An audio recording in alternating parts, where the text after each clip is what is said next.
Hi there, 5th class. This is the PowerPoint on limericks. And if you want to look through this on your own, there's a link to it on the scheme of work for the week. But make sure to go to slideshow and click from the beginning. Now I've skipped one slide as it turns out, but the aim of this is so that you know what limericks are about.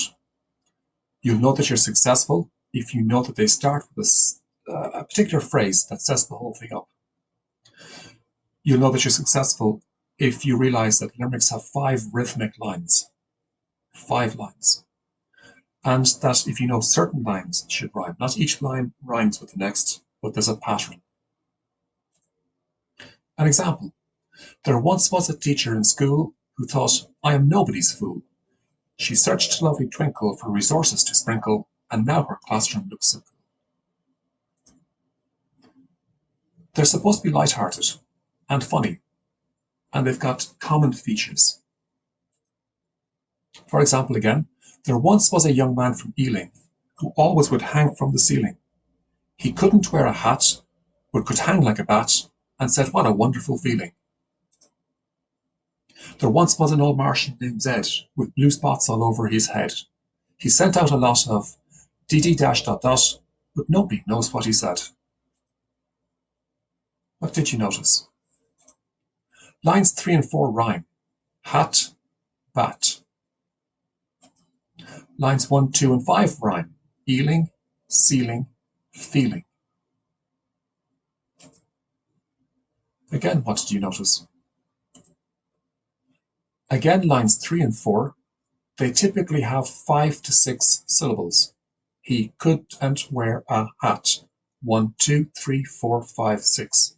But could hang like a bat. 1, 2, 3, 4, 5, 6. Lines 1, 2, and 5 are longer and have approximately the same number of syllables, which is somewhere from 8 to 10. There once was a young man from Ealing. 1, 2, 3, 4, 5, 6, 7, 8, 9. Who always would hang from the ceiling. 1, 2, 3, 4, 5, 6, 7, 8, 9. And said, what a wonderful feeling. 1, 2, 3, 4, 5, 6, 7, 8, 9. Now, there's a pattern usually in these, a rhythm pattern. Now, this one doesn't follow it exactly, but it's quite close. There once was a young man from Ealing who always would hang from the ceiling. He couldn't wear a hat, but could hang like a bat, and said, what a wonderful feeling. So it doesn't fit that exactly, but it's quite close.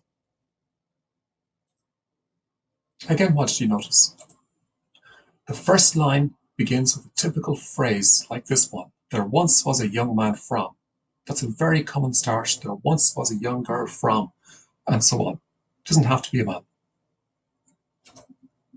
The second line gives more information on that young man who always would hang from the ceiling.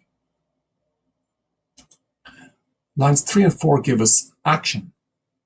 He couldn't wear a hat, but could hang like a bat. The first line also sets up the subject, so it usually ends with the name of a person or a place. Person or a place, often here. The last line is the punchline, and usually the consequences of line 3 and 4. And said, what a wonderful feeling.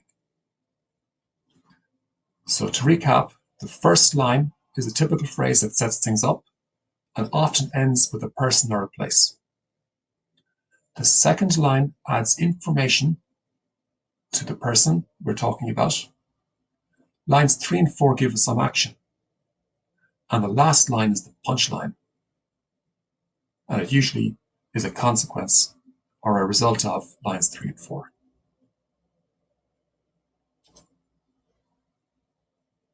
Now, your turn. That's a typical template if you want to use that. There once was a and from. And you've seen the structure, so you can have a go at it yourself. Feel free to write as many as you can think of.